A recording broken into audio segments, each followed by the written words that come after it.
Welcome, everybody, to another episode of the Thinking Project podcast, where we interview founders and creatives to help you take the next step in your business by listening to inspired stories of these wonderful founders. I hope you enjoy this podcast and make sure to share it with your friends. Thank you so much for tuning in. How are you, Carlee? Thank you so much for joining me today. I really appreciate it. It's been a long time trying to get this one scheduled out. Yes, it has. I'm super excited to be here. Cool. Well, yeah. Happy you're here with Stress Less Company, the Stress Less Company, right? Yes, So sir. I have lots of questions because stress is like one of those crazy topics that I felt like until today, until like did a little research on you, that just felt like really ambiguous. It was like kind of stay away from stress and all this good stuff, but would love to hear like more about your company and how you got that all started. Oh, yeah, sure. Yeah. So again, I own the Stress Less company, and basically what I do and what my role is to support those who've experienced, specifically those who've experienced devastating loss. Loss ranging from the death of a loved one to divorce, to breakups, to injury. I loss ranging quite a bit. So we help those who've experienced devastating loss manage day-to-day stress in a way that creates satisfying results. So things like improved sleep, easeful ability to say no to unwanted obligations, set those boundaries, increased income, and more. And so every single one of my clients and those that I work with, we actually work through this unique methodology called the Stress Less method. And the Stress Less method is my 5-step signature system that supports those who have experienced devastating loss in first navigating their nervous system and calming that nervous system so that they can move through day-to-day stress in a way that is supportive and not hindering. Oh, that's really cool. So, yeah, sorry, I had a cough there for a second, but, yeah, that's interesting. So you said it's kind of sounds like, people who go through these devastating moments, they end up, do they have a lot of like issues with boundaries? Is that what I'm understanding? Like they have a lot of issues with boundaries. They have a lot, maybe a hard time saying no. I know that's a really tough one, right? Like you just don't have the Yeah. bandwidth to say no. So you just say, Yeah. you just say yes or whatever.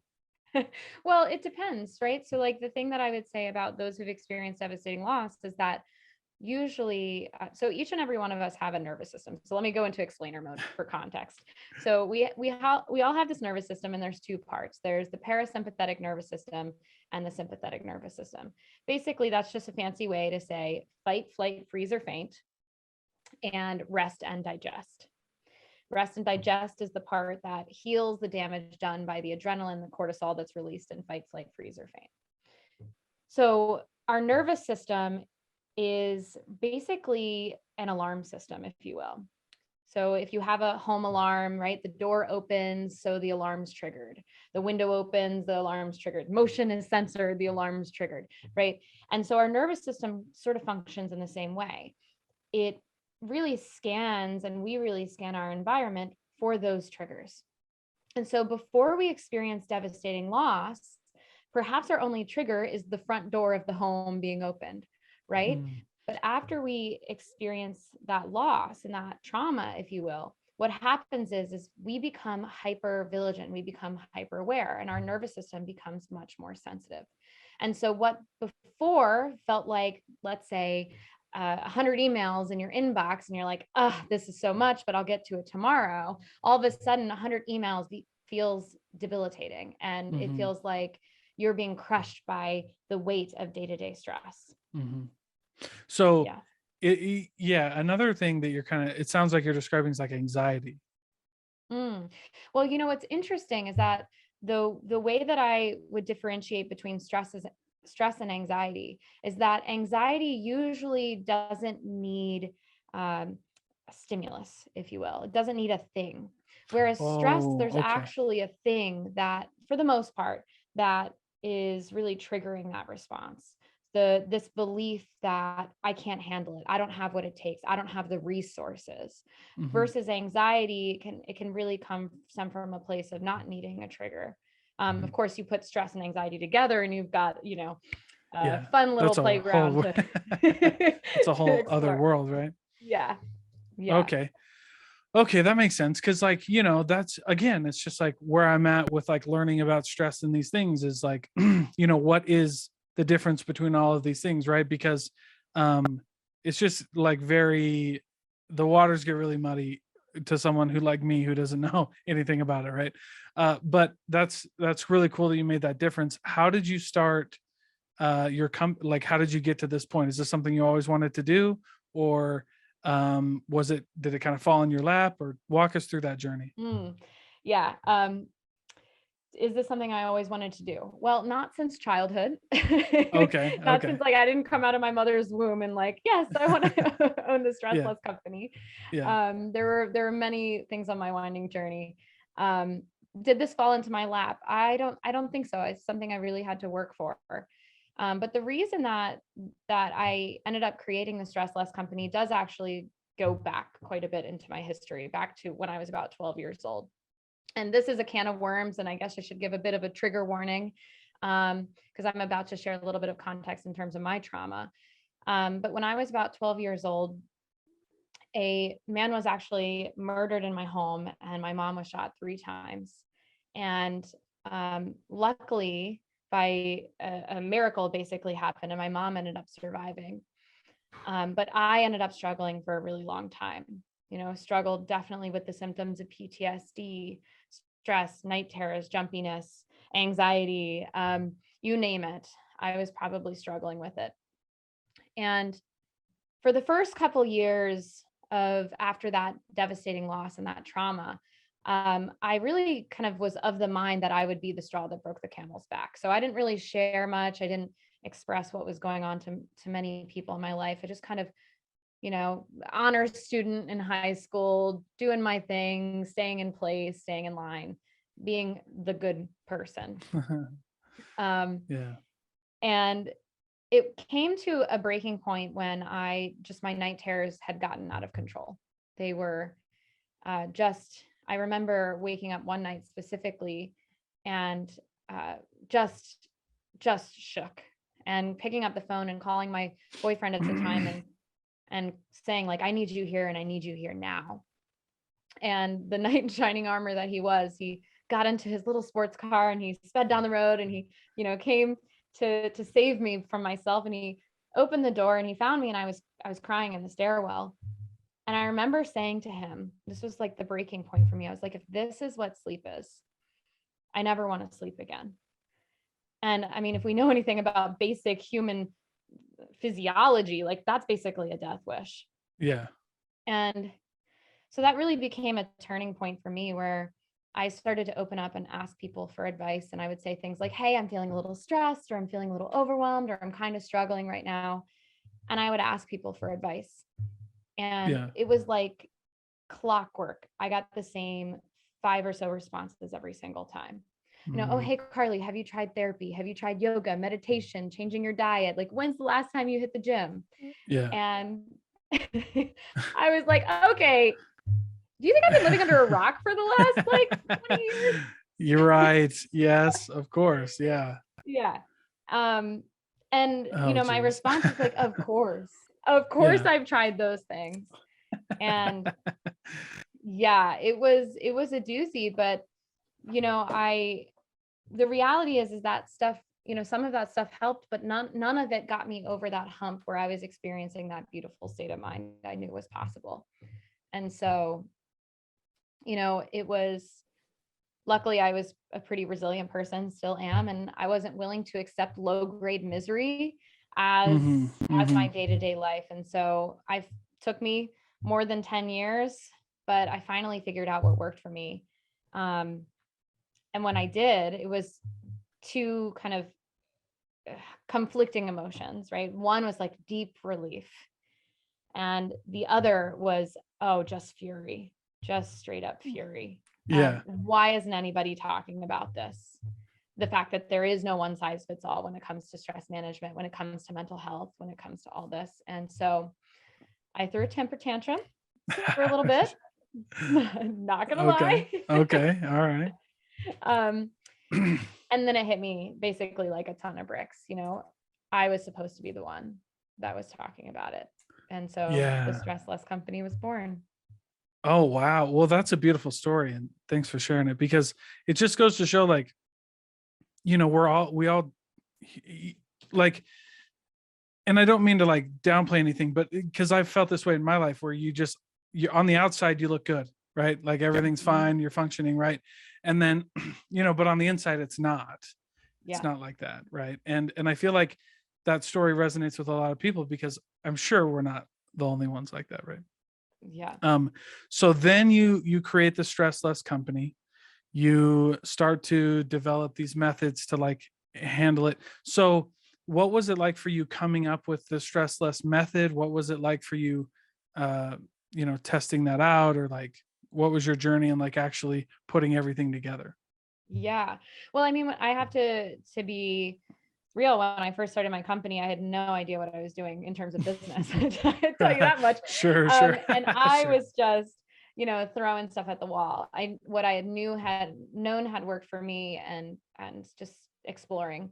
Um, and then I realized that as part of this exploration, clients were getting results, but there was a bit of a pattern arising. And I started to reflect and see, okay, whoa, the pattern applies to me, but it also applies to hundreds of other people in working through these different tools and processes. So I ended up developing the Stress Less method basically as like a guide rail, if you will.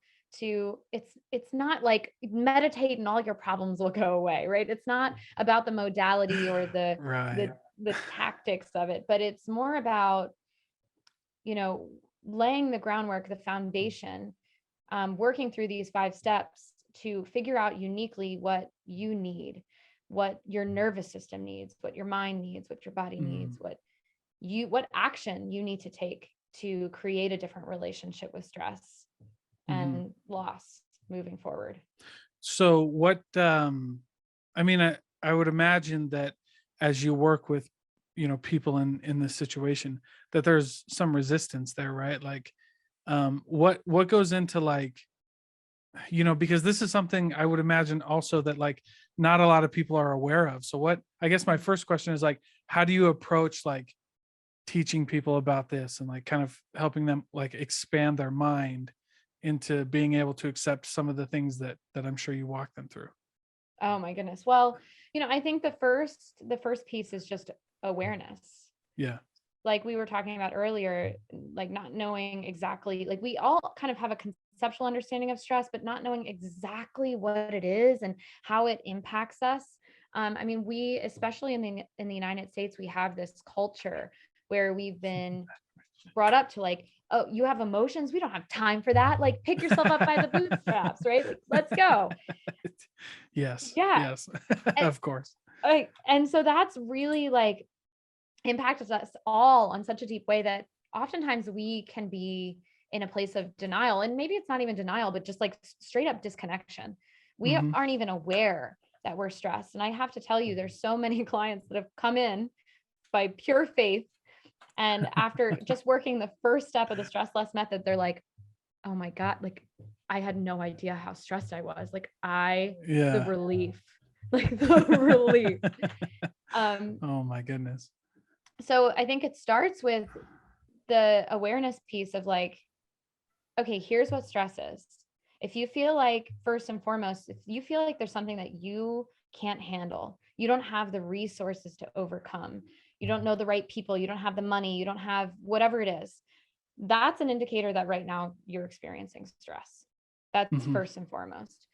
Um, and if we don't have, like, we can't make that brain connection, if you will, that thought connection, then we Mhm. go into, okay, well, what are your symptoms? What are let's start with like physical symptoms. Are we having digestive issues? Women and even men, like what's going on with your reproductive system? Are our hearts racing? Are we getting sweaty? Are we getting migraines for no reason? And we have injuries that we can't pinpoint where the pain is coming from. And the doctors keep telling us we're okay, but like obviously the pain is there. Right. Um, right. So we have all these like weird, mysterious illnesses and injuries kind of coming up. that Yeah. can be an indicator that our body is fighting off stress, if you will. Mm-hmm. And then on the mental side, on the emotional side, are we snapping? Like, is irritability coming up? Are we snapping over something silly? The dishwasher wasn't loaded correctly and now it's the end of the world. Right? Like, Right. or are we losing motivation? And are we hitting that snooze button one too many times in the morning because we just don't want to face the day? Right. And so when we start to look at, oh my goodness, here are all these symptoms, physical and mental, then we start to question, wait a second, let's backtrack here. Is this actually stress that could be creating this ripple effect? Yeah, that's a good point. Like, that's a great point, because this episode of the podcast is brought to you by Othership. Othership is a meditation and breathwork app that I've been using forever to cool down, to calm down, to energize, to start my day, to end my day, and everything in between. They have bite-sized exercises that are accompanied with music to help you and your breath go along with the beat, so that it makes meditation and breathwork fun and easy. They have minute-long sessions or hour-long sessions, so you can go for as little or as long as you like to fit with your schedule. Breathwork, it has changed my life. Othership has changed my life. You guys won't regret this. Robbie Bent was on my podcast before. He's an amazing human being. He's got an amazing team. Go check out this app. The link to everything are in the description below. And I promise it'll be the best thing you've ever done. Thank you so much. All right, guys, I want to talk to you about another sponsor of the podcast, Norm Wilkinson, the happy health insurance guy. If you're like me, if you're a 1099 employee, an entrepreneur, it can be really, really difficult to find health insurance. And on top of all of that, who wants to spend their time looking for it? We don't know what it means. We don't know what coverage we need, or we do know what coverage we need, and we don't want to go looking and searching for it. Norm Wilkinson solves all of those problems. He's the happy health insurance guy. He'll get you a free consultation and a quote to get the right plan for your situation to protect you, your family, and ultimately your business. Go check out his website, thehappyhealthinsuranceguy.com. Links in the description below. And thank you so much for listening. It'll be the best decision you ever made. Just being able to pinpoint it is like, just something that you'd never think would help, right? Like, because for me, and in my experiences with like certain things in my life, it's like, yeah, you don't know what you don't know, right? And so just kind of starting to face it. Like my wife went through some health stuff, and we went to a health coach, a nutrition coach, because that's something that somebody had told us like to start with. And we were like, well, we can always get better at our diet. But what was crazy was we didn't know that she had all of these allergies, and that actually her diet was a big part of it, right? Like all of these, maybe not allergies, but like intolerances. She's like, I didn't know that, all of that. And it's like wild how you almost don't know what you don't know. And like how quickly it can impact you if you have someone like yourself, like a trained professional, like coming up to it, right? You know what I mean? Yeah. And related to that, like just a little anecdotal comparison. I had my own similar story with nutrition, right? Where for years I had all these issues, and I finally work with someone because my doctor is not helping. And I'm on my I'm just like last straw. Like something's got to give. And like here to find out, I've been lactose intolerant. And you might be like, Carlee, how the heck do you not know you're lactose intolerant? No, it just becomes like the same thing goes with the body and what food we put in. Same with stress, right? It comes to a point. It's like that lobster in boiling water, right? We slowly turn up the heat, slowly turn up the heat, slowly turn up the heat. We don't even realize that we're actually in a state of deep suffering. Yeah. Because we think it's normal. Yeah. And that's a great, the food analogy is a great analogy, because you just don't know. You're like, one of the things my wife said was like, oh, I didn't know that this is what like normal people felt like after they drank milk or something, right? Like, we don't keep cow's milk in our house anymore. And it's funny. So it's like, you're like, I didn't know people felt like this after they eat. You're like, actually, it's crazy. Plus, I'm Polynesian, so like our diet is always, just like our diet's crazy, right? Like meat, eggs, spam, rice, right? All that stuff. And so having to like switch up my eating style too. I did the same thing. I was like, oh my gosh, yeah, this is crazy. People like, I remember I remember the first time I slept with a CPAP machine. I have sleep apnea. And Mhm. I woke up the next day and I had the biggest pep in my step. And I was like, this is what feeling rested feels like. Yeah. What? It literally blew my mind. I was just thought my whole life I was not a morning person. And I was like, oh, I'm just literally not getting enough oxygen to my brain. When This makes yeah. sense. Right. Yeah, holy Uh, cow. but the same thing goes in terms of stressors, in terms of um, the emotional stressors, the outside stressors. Like we don't realize Mhm. like how much that is impacting us. And then Yeah. we shift it and we make a tweak or we make a small change, or maybe we make a big change. And then all of a sudden it's like, what? People feel like this? This is amazing. Yeah, Like, yeah, yeah. how have I not known? And it's just the lobster in the boiling water analogy. We Yeah, just it's just thought it like, was normal. yeah, you just don't know what you don't know. That's crazy. So how did you start learning about stress? What were some of the things you did to like educate yourself in this space to help other people? Do we have like 10 years? Right, right. Go ahead. Oh my gosh.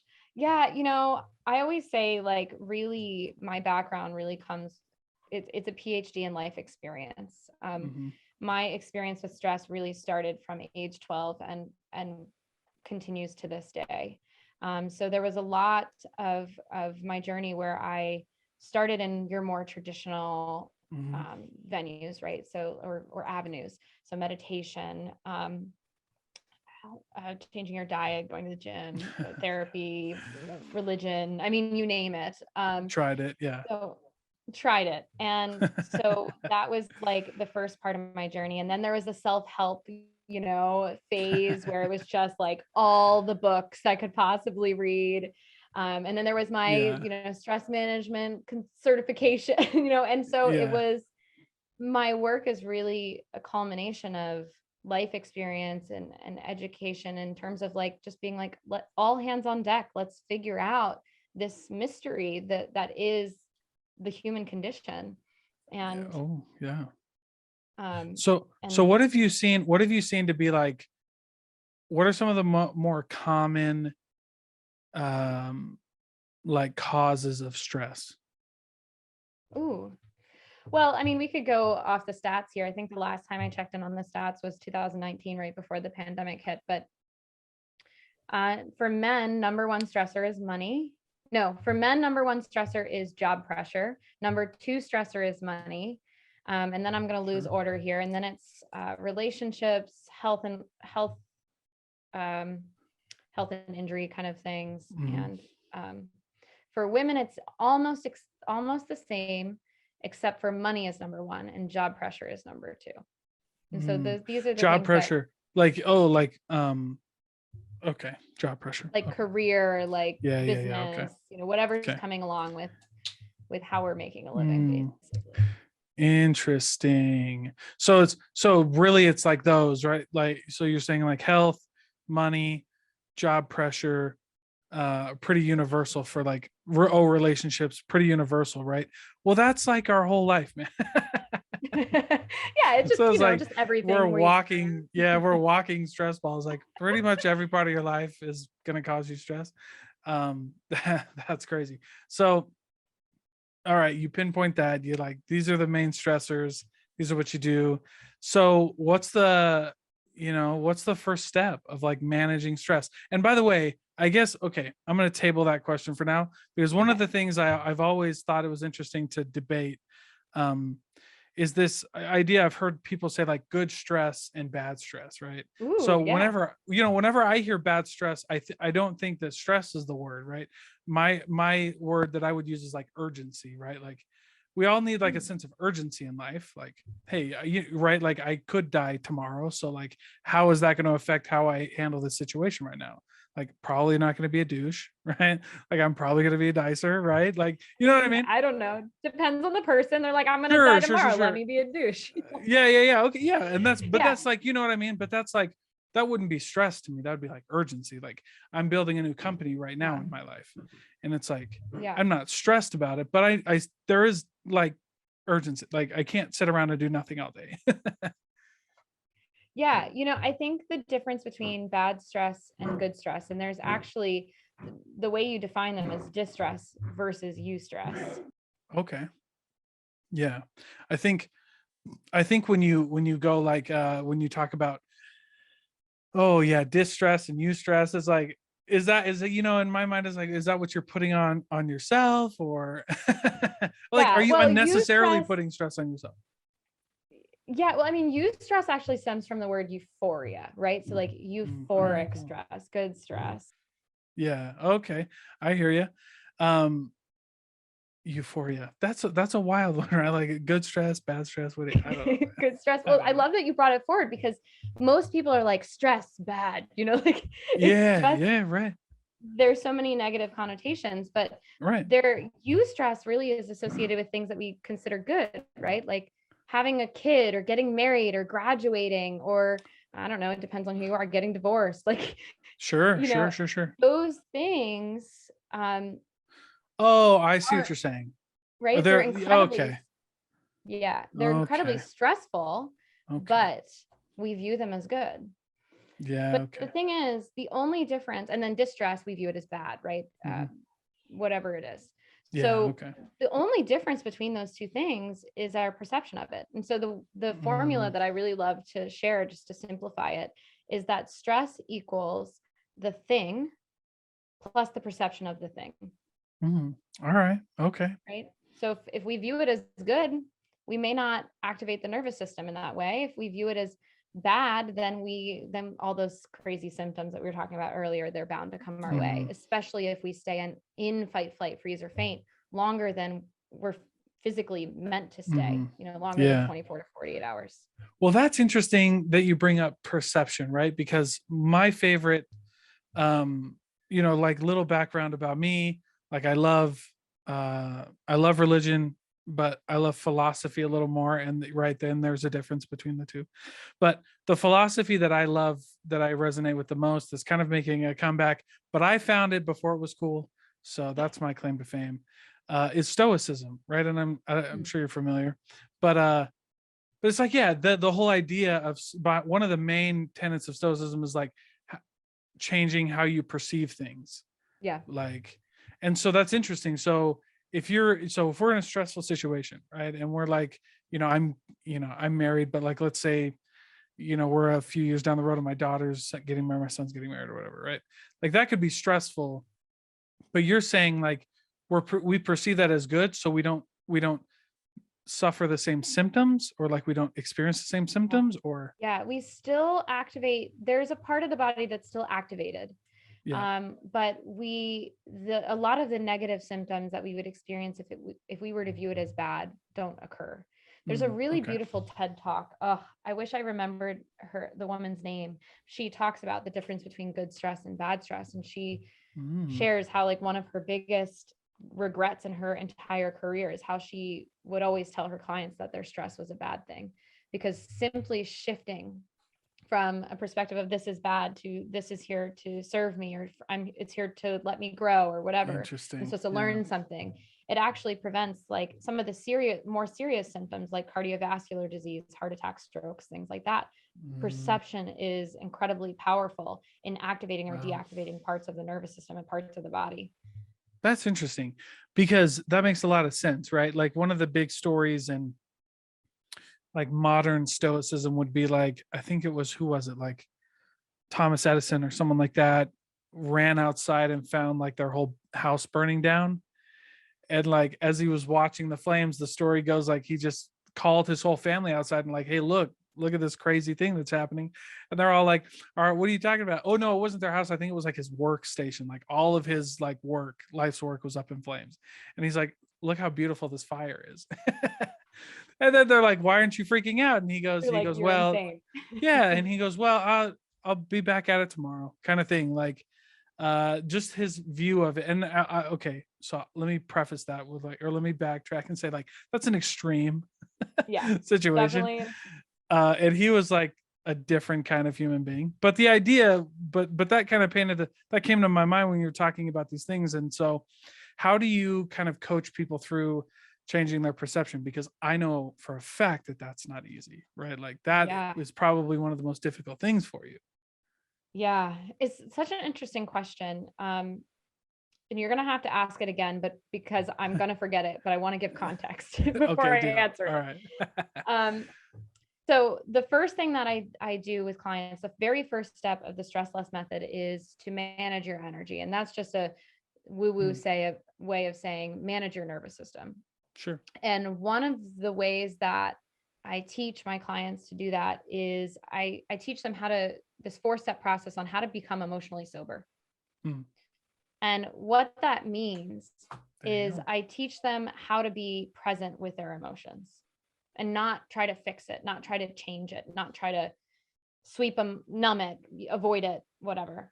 And I'm always a little careful when I'm like, be present with your emotions, because we've all heard it. And most of us want to roll our eyes like the whole way around earth when someone says it. Right. But right, there is incredible power in simple awareness.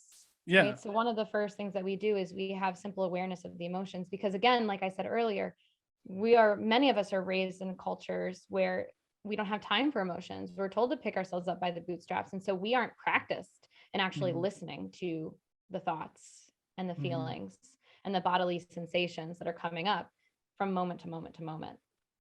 And so the mhm, first thing that I do is I untrain, or we together kind of work to untrain the instinct to fix immediately. Because what mhm. happens is so many of us have been taught to jump right into fixing, but it's like a leaky boat with a hole in it, right? Like when we don't take a second to actually evaluate the situation, to see it, to be present with it, then we're putting a Mhm. band-aid on a boat leak, and band-aid's got adhesive, and now it's got water on it, now it's not sticking, and now we're right, we're Right. creating solutions and fixes to a problem that aren't even relevant because we didn't take the Sure. time to prepare.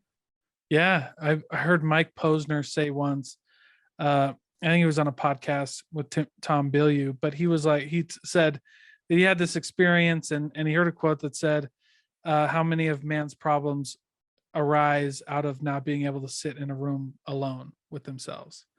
And when I heard that, I thought that that changed my life, because it just goes back to what you're saying. Like, what if you didn't react right away? What if you just let it happen and just didn't, let it be there? Like, don't try to get rid of anger, don't try to get rid of sadness, but like let it just be there. Because I heard an interesting statistic once, and I don't have time to Google this, so I could be off, but it's like emotional, like the length of time that an emotion stays with you is not that long. No, It's only like a minute or two, but we think it's like, feels like ages or forever. something. Yeah. Yeah, but like, and it might come and go. Like for me, like if I'm angry, it might come and then go and then come back, right? But like the length of time each is there is not that long, and so yeah, you can do a lot with just like waiting and seeing what Yeah. happens. Yeah. Yeah, it's one of the things that I love to mention. I love that you brought that forward because as part of being emotionally sober, we're also untraining what we've learned growing up. Yeah. You Yeah. know, as kids, we come out, especially as infants, as babies, like there is no judgment about emotions. So we like the baby is like pissed off because it's hungry. And then the next minute it's like cooing because it saw something cool. Yeah. And Yeah. like the next minute it's giggling because somebody made a funny face. Like, and then then like 2 seconds later, it's furious again. Right. And Right. as adults, there's some pattern that we've learned where it's like, well, I was angry a minute ago, so I have to be angry now. And Yeah. Yeah. Yeah. Yeah. we've latched on to the emotion and we hold on to the emotion and we hold on to that dis-ease, the disease, and that's kind of also what creates a lot of this Yeah. angst, a lot of these symptoms is not being able to be present, let it be, let it move through us, and then be prepared to be like, well, I know I was pissed off like 30 seconds ago, but like that puppy is so damn cute, like, and just Yeah, and allowing just like, ourselves to shift. yeah, and just letting it go. Well, and I think like another thing that's important with like being emotionally sober is like you can just take time to like see things for what they really are. Like, Yeah. you know, because we do have like, snap reactions to things. And And sometimes it's like, hey, you know what? I was mad about that, but it's actually not that big of a deal. Like my wife and I learned, and we're still learning, like with our kids, like sometimes they do something that makes us so mad. And I was like, I've got to stop getting mad about some of this stuff. And so I was like doing an evaluation, and I was like, maybe some of this stuff doesn't even need to be put on the radar. Like I was carrying some biases like from my, childhood and everything. And like maybe they're just kids and we just need to like we're getting mad like like I would always get mad at my kids because they're not listening. Like they're not listening, they're not doing what I'm telling them to do. And then I was like, what if I'm telling them to do something that's stupid? Yeah. Like I'm Yeah. getting mad for something that they're not doing that they really doesn't need to be done. Or you know what I mean? Where, Like yeah. And where that kid, that child is actually applying critical thinking and being like, Dad, that's stupid. Like, yeah, I'm not going to right. do it. Yeah, sure, Right. sure. And Yeah. actually, this is I love that you brought this forward too, because then like we're also if we create this awareness within ourselves, then we also are creating and rewarding the awareness within our children, and so we're Mhm. actually preventing this pattern from perpetuating from generation to generation. This pick Yeah, yourself up by the bootstraps, you have to ignore your emotions and just do what you're told, or do what sure. you should do, or whatever it is. Right, right, right, So right, right. the power of Yeah, awareness.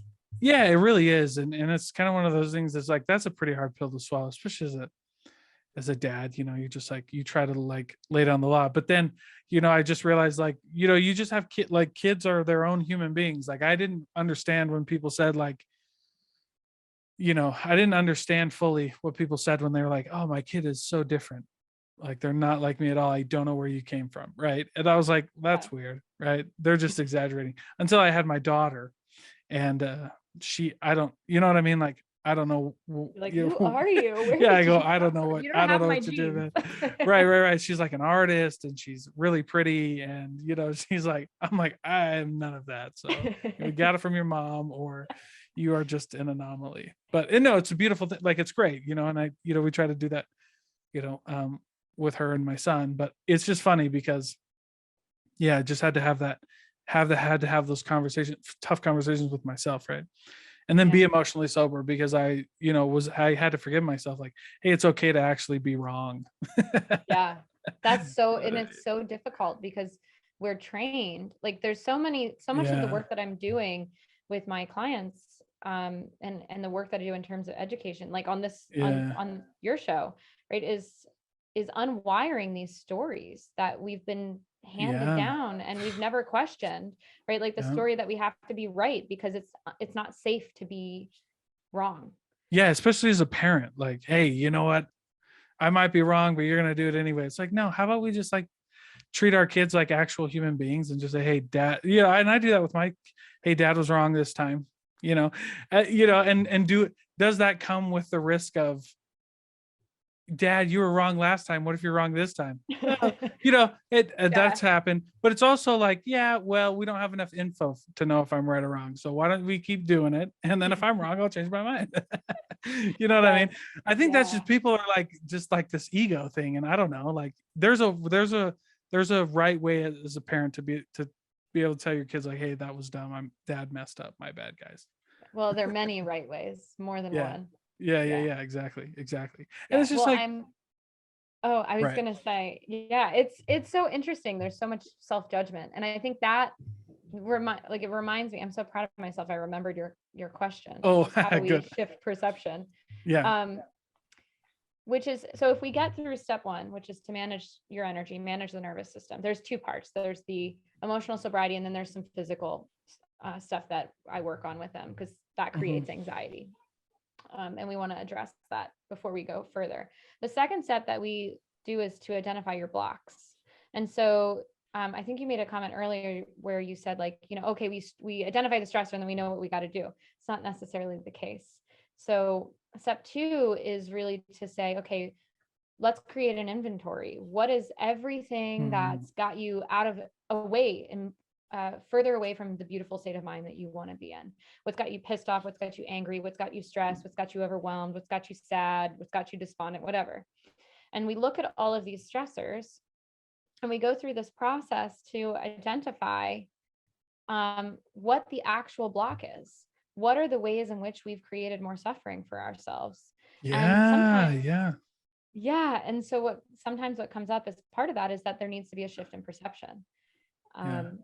Um, so like an easy example would be, okay, I got into this huge fight with my mother-in-law on a cruise because she didn't like my bathing suit and she was being critical or whatever it is. Right. Yeah. And we go down to the actual block, and the actual block is the story perhaps that we're telling ourselves, that we're unworthy, that our body is unlovable, that our body is less than. And Mhm. so then we have a lifetime of walking that. If we imagine that our brain is a forest, and we've Mhm. walked that path, we've pressed that path in, we've grounded in, we've cleared that Mhm. path day after day, moment after moment. And so that's Mhm. ingrained. We're unworthy, our body's unlovable, whatever. Mhm. And so then we have this really beautiful opportunity, difficult, very Yeah. Yeah. difficult, but Yeah. beautiful Yeah. opportunity to say, well, hold on. You mean this, and this, and this is all caused by this perception. Right. And if I Yeah. just shift this perception, then all of these stressors will go away, or I'll Mhm. be able to Mhm. handle them at least with more grace. And so Mhm. then we have the practice of saying, okay, well, what do we want to replace that with? And okay, if the mind is a forest, then let's start, trimming the hedges, trimming the Mhm. trees, beating down the path, and practicing walking that path over and over and over again. Consistency is absolutely key here, so that Mhm. eventually that new perception overrides the old programming. Yeah. Well, you know what? That makes sense. So yeah, I appreciate that because that makes way more sense. And you, when you said something like the suffer, we're the suffering that we're enduring is usually like, I mean, in my life, it's been like, 99% of the time it was me, right? But I think what's funny is like, even when it's not me, right? Because I love accountability, right? But even if it's like not your fault, right? Like, it's very, I think the worst thing, and I've coined this phrase, and I don't, maybe I stole it from somebody, or maybe I like researched it, I don't know. But it's like, excuses are the worst because they're true, right? Like Mm, your mom, like, in the example that you gave, right? Your mother-in-law should not have said that. Like that was yeah, inappropriate for her. And that you're 100% right? You know what I mean? But like, now that you're 100% right, what are you going to do about it? Like, you can't control other people, right? We can educate people, right? yeah, But I think it's easier to educate people, and I think it's easier to have those tough conversations and have them actually like move people forward when yeah, you're okay with like, I know my body's not, I have a correct image of myself. I have a proper image of myself. And so yeah, now I can have a peaceful conversation with her instead of like, but yes, you know what? Like, but the hard part about that is like, you're right. You're justified in all of the excuses. She shouldn't have said that. It's all the ignorance. It's mhm, generational trauma, right? Perpetuated through this statement. But it's like, so are we going to yeah. keep going with it, or? But this is the beauty of the process of the stress less method, because we start with Mhm. emotional sobriety. So we start with acknowledging. We'll use that fictitious mother-in-law Sure, example, sure. right? Yeah, it's Which a is great like, one. right? So let's Yeah. say my thoughts about her comment are, that jerk, Yeah, and yeah, yeah, myself, yeah. right? That jerk, like, who does she think she is? Like, look at her body, right? And then there's Yeah, all those judgments. And so then right. we go through the emotional sobriety process, and part of this is really using the powerful work of um, Harville Hendricks and Helen Kelly Hunt, one of the world's most renowned relationships experts. And we apply some of what they teach to ourselves, which is that we mirror those thoughts. We say, oh, so Mm, what I'm hearing you say, you can do this all in your head. Well, okay, so what I'm yep, yep, hearing yep. you say is, who does she think she is? And that jerk, and blah, blah, blah. Right. Then we validate and we say, well, that makes sense. It makes sense that you are all worked up right now and you have those thoughts, because it's not right that she said that. So kind of what you were getting at there. Right, right, right. And then we empathize with ourselves. And so that there's a little bit more there, but that emotional sobriety process starts us with the acknowledgement of like, okay, what I'm feeling is valid. But then Yeah, we go into step two, and then step four of the stress less method, where we actually yeah. remove the blocks. And that's Yeah. when we go, okay, well, what's my side of the street? Because there's Right, right, plenty right. on our side of the street, plenty of stuff that we're carrying Yeah. that could have prevented that situation from escalating. Yeah. And escalating like within us, right? Yep. Like making, yeah. Well, and And without. yeah, yeah, yeah, for sure, for sure.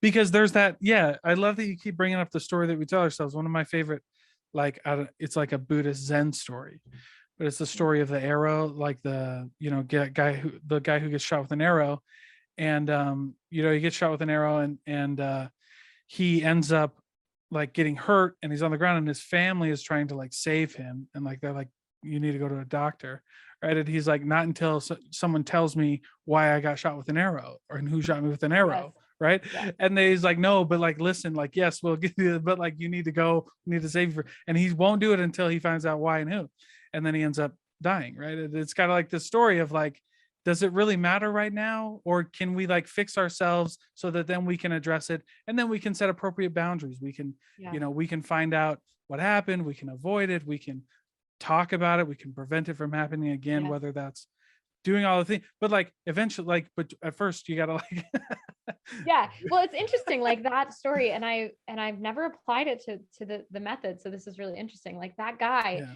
when he got shot, if he had taken 30 seconds just in his mind, or even to his family, and been like, oh, this is awful. Like I was shot. I don't know who did it, but like that jerk, and like yeah, went through the process and validated, like mirrored himself and validated and empathized. Then he could be yeah, like, oh, all right.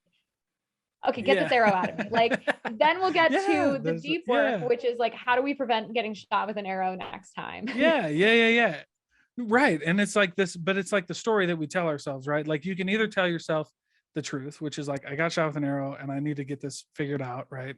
Yeah, like the truth, like validate, like mirror, validate, and empathize, right? And then start working on it. Or you can tell yourself all the stories that about why you think you got shot, right? Yeah. Like, Yeah. and that's worse Well, for you than actually getting like suffer. So the moral of that story, like the end of that story, is like there's a difference between pain and suffering. Pain is yeah. getting shot with an arrow, and suffering is the story that you tell yourself about why you got shot with the arrow. Yeah. Oh, I see the connection. Yeah, Yeah. yeah, yeah, yeah, yeah, yeah. I really love that. Cause people often will ask me, "Oh, Carlee, are you gonna eradicate my stress?" And I'm like, no, Nobody can do that. Yeah, no. Like, and if I Jesus was can't do selling that. you that, you should like send me to jail, or like, I don't know what you should do, but like, no, Yeah, there's a yeah, yeah, reason yeah. my company is called the Stress Less Company, because we can't Right. avoid the pain, but there's so much of the suffering that we can Oh, avoid. absolutely. Yeah. Well, and Yeah. then like, I love that story too, because then it opens up a beautiful conversation about how you set boundaries. Like maybe that person was actually trying to maliciously hurt you with an arrow. Well, that's great. Like that means that now we know their Yeah. true colors, and we don't have to hang around them. We don't have to, you know what I mean? We don't have to like indulge that anymore. Or it could have been an accident, right? It could have been like, but now we know how to set boundaries, right? Yeah. Maybe we talk Don't to dress like a somebody. turkey Yeah, in the middle of the woods, right. like, Yeah, and like talk to the person, make arrange. We're like, you know what I mean? But like that's the beautiful part of the story, is like, and that's why when I learned like that, this whole idea of like excuses are real. Like, yes, yeah, all of that should have, yes, there should have been lines there. He shouldn't have done that. Yeah, blah, blah, blah. Totally. But we have to figure out, how do we not like continue to suffer from this, yeah, and yeah, then start to work on it, because yeah. yeah, just like, and then the stress, right? And then it's a different kind of stress. Like, I guess I see what you're saying now with like the you Well, stress, this which is is like, what's interesting too. I just want to connect to the story, because this is mhm, such a mhm. great story, is that his solution before he became emotionally sober, probably because he was never taught that in this story, right? Sure. He jumped right into fixing it. And his Mm, solution of fixing it is to find out who did it and why they did it. mhm. Right? And so this is a prime example of having a hole in a boat, and it's leaking water, and you're putting a band-aid on it, but like it's not the right solution, right? Right, Like, right. because we Exactly. don't take a minute to connect in and to be like, what's really happening? Yeah. What's reality right now? Right. And then and it's just wild how like so many people just want to tell themselves the story, like I did for a long time, like um to tell yourself a story that's just like the story that maybe not that you made up, but like the one that you're definitely perpetuating, the Yeah. one that like doesn't really, it's like, and I don't know. And that's when you get into like, okay, and this is also why I love the philosophical part to this Buddha Zen story, is because then it's like, because we all are like, truth is the end all be all, right?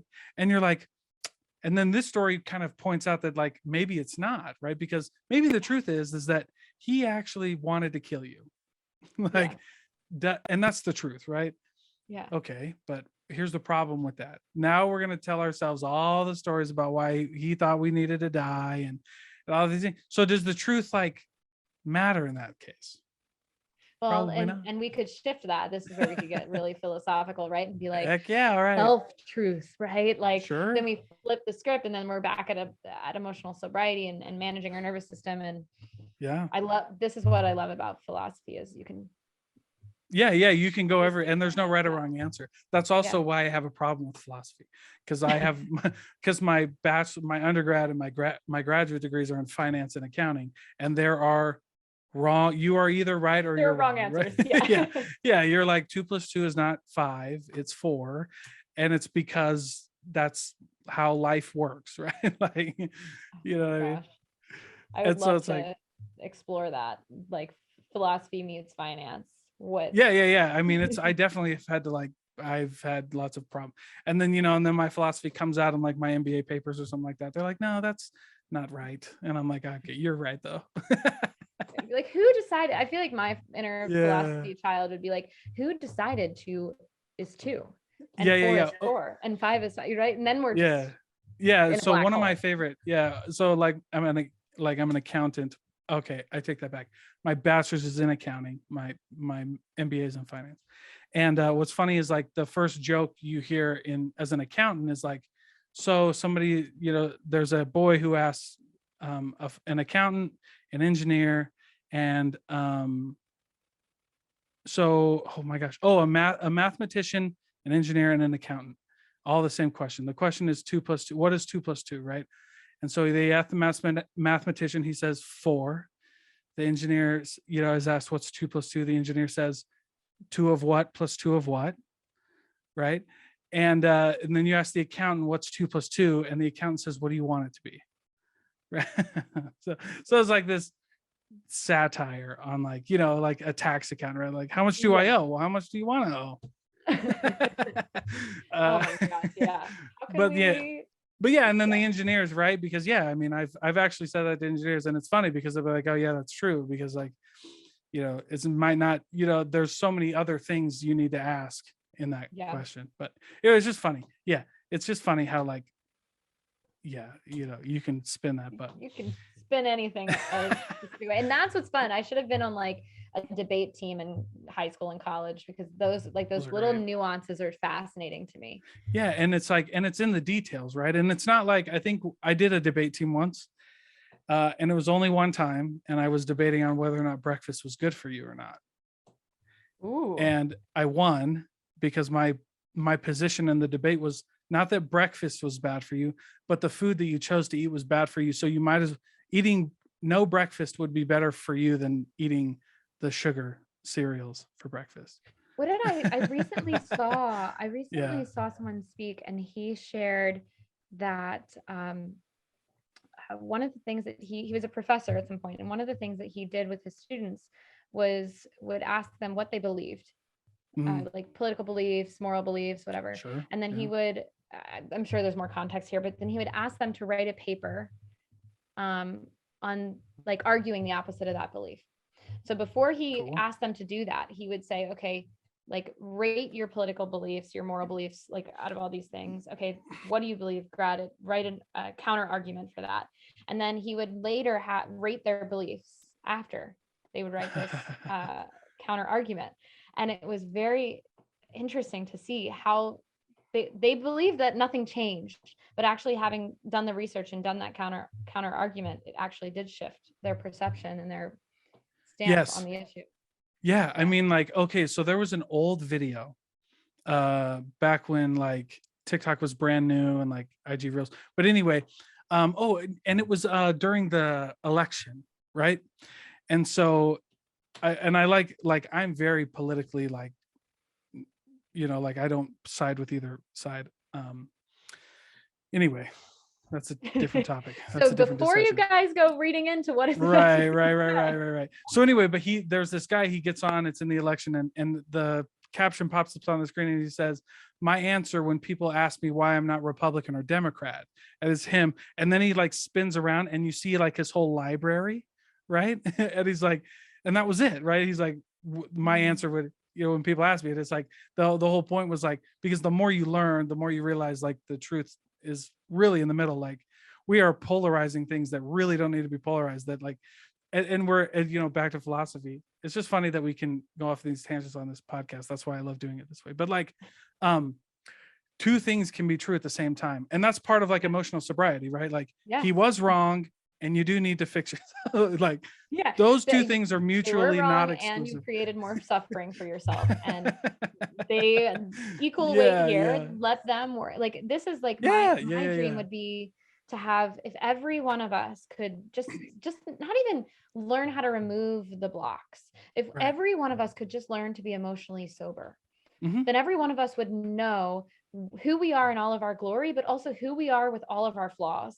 Yeah. And therefore we would act differently, unconsciously even, because we would be aware, Yeah. rather than just reacting into criticism, blame, Right. judgment, We'd be which more, comes from a place of, yeah, we'd be more proactive about our life. Yeah.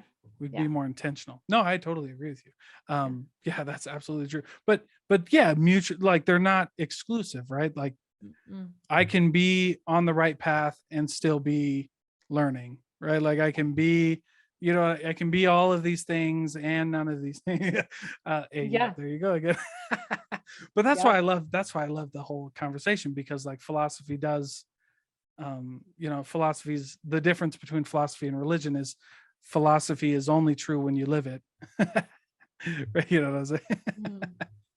It's all, you know what I mean? Like, I don't know. By the way, like I'm a very religious person, like, but also like, it's funny that you mentioned that professor, because that's something that so I had a big mentor growing up in my, he was my uncle, but he was in, we were in the same religion together.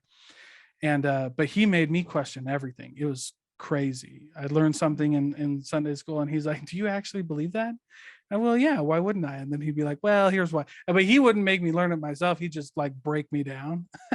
Yeah. But it was wonderful. It was a wonderful experience. Like, yeah. now I think that's challenge. Yeah, so healthy. it I can is. It is. share, like my experience with Sunday school. I grew up very Christian, and I Mhm. went to church every Sunday, and went to Sunday school, went to all the activities that you Yeah. could possibly do within the church. Yeah. And Yeah. I would get myself into trouble because I'd be like, well, what about this? And what about, like, I would ask these questions. And I remember one Right. specific instance where the Sunday school teacher just got so just shaking, vein on the forehead, angry at me.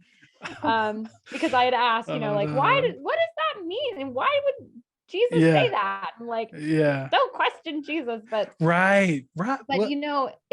it's interesting that you bring this forward, because Mhm. actually the part of the brain that enables curiosity, like the part of the brain where we become curious, is actually the healthiest part of the brain to live in.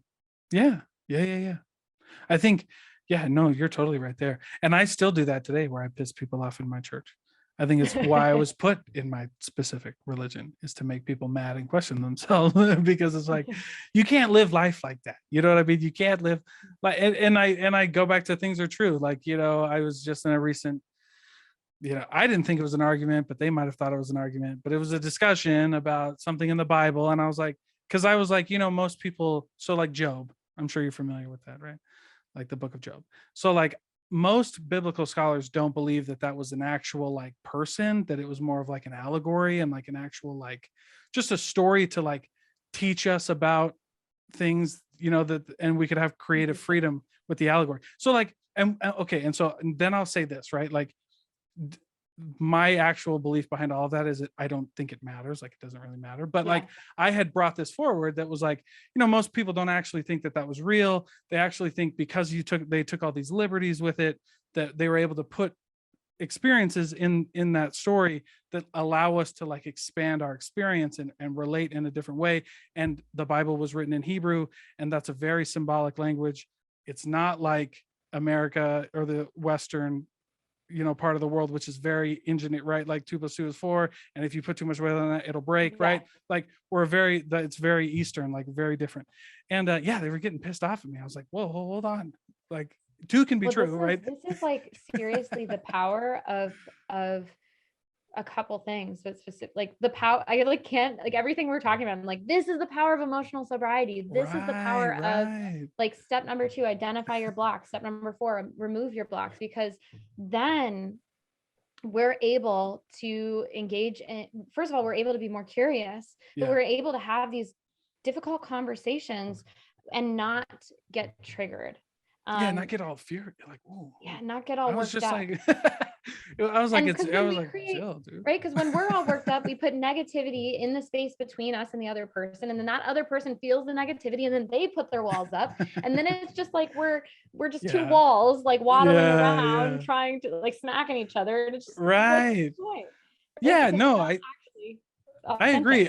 I've gotten in those conversations before, and now I'm older, and so I don't really like, I don't get mad because, like I said, after I said that the statement that most biblical scholars don't believe that that was actually happened, like my next statement is like, I don't care if it was or it wasn't. Like the story's still beautiful. Like it's still a Yeah. great little story, And if that's all it is too, that's great. So I learned magical, like I learned beautiful life principles from fiction books that I read all the time.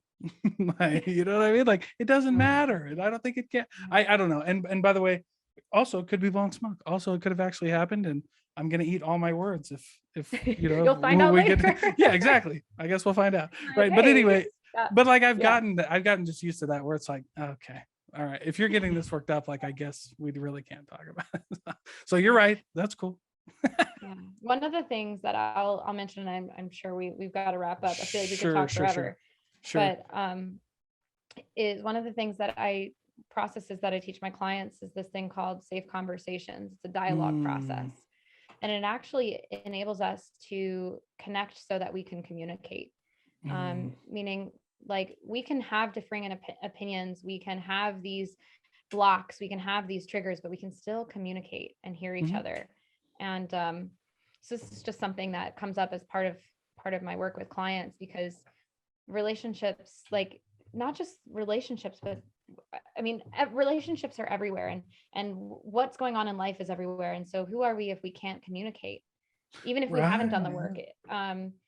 So just kind of planting that seed is something that that there is a way to communicate, and there's a Yeah. safe way to communicate, especially in congregations and in philosophical debates Yeah, yeah, yeah, and yeah. Well, I think, work and yeah, I mean, last thing, what I've had philosophical debates with actual people who like understand the philosophy and would call themselves like philosophers, like we never argue.